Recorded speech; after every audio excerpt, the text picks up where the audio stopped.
Google open ಮಾಡಿ, K ಅಂತ search ಮಾಡಿ.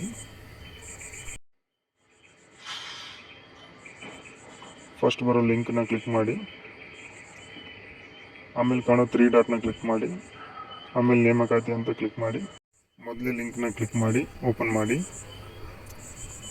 ಅರ್ಜಿ ಸಲ್ಲಿಸಲು ಲಿಂಕ್ ಜನರೇಟ್ ಆಗಿರುತ್ತೆ, ಸೊ ಅದನ್ನು ಓಪನ್ ಮಾಡಿ.